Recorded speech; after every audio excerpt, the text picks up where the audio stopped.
ये नया जमाना है, इसमें जीवन का पता नहीं कब आना और कब जाना है। कि ये नया जमाना है, इसमें जीवन का पता नहीं कब आना और कब जाना है। विज्ञान का दौर कहते हैं इसे, कि विज्ञान का दौर कहते हैं इसे, फिर भी अकेले टेक्नोलॉजी के साथ रहना है और पोल्यूशन ही खाना है। ये नया जमाना है। नमस्कार दोस्तों, मैं हूं राजेश आर्य और आप देख रहे हैं बड़े चलो न्यूज़। अब एक बड़ी और नई समस्या सामने आती जा रही है। जी हाँ, प्रदूषण की समस्या को हम पहले से झेल रहे थे, लेकिन अब ओजोन का जो प्रदूषण है वो बढ़ गया है। लोग प्रदूषण से पहले ही परेशान चल रहे थे, कभी जल प्रदूषण तो कभी वायु प्रदूषण तो कभी ध्वनि प्रदूषण। आज किसी भी प्रदूषण को सरकार रोक नहीं पाई है। पाबंदियां तो जरूर लगाती रहती है, लेकिन होता कुछ नहीं। प्रदूषण तो आखिरकार झेलना ही पड़ता है।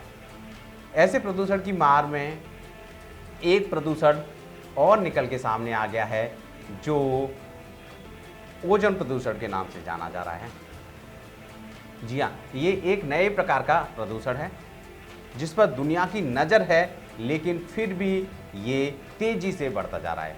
इसके लिए विज्ञान और पर्यावरण विभाग ने निगरानी रखने के लिए कुछ निगरानी केंद्र बनाए हैं, जिसमें से अभी तक 12 केंद्रों पर इसकी मौजूदगी दर्ज की गई थी, लेकिन हाल ही में 16 निगरानी केंद्रों पर इसकी मौजूदगी दर्ज की गई है, जो एक खतरनाक मानक है।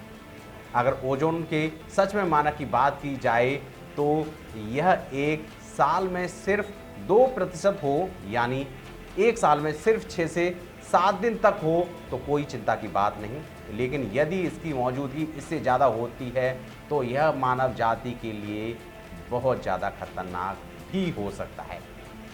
अब जानते हैं कि कैसे बनते हैं ओजोन के कण।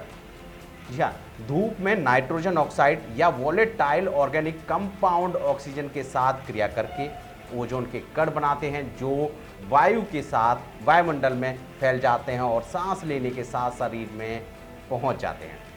अब जानते हैं क्या प्रभाव पड़ता है इसका हमारे शरीर पर। ओजोन के कण शरीर में सांस लेने के साथ श्वास नली से होते हुए फेफड़ों तक पहुंच जाते हैं। यदि ऐसी हवा में 2 घंटे तक रह लिया जाए तो गले नाक में खुजली होने लगती है, साथ ही फेफड़ों से सांस लेने की क्षमता भी घट जाती है।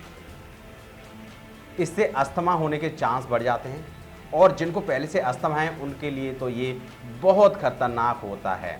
और आज दिल्ली जैसे शहर में सांस की बीमारी ज़्यादातर लोगों को है, क्योंकि वो पहले से ही प्रदूषण झेल रहे हैं।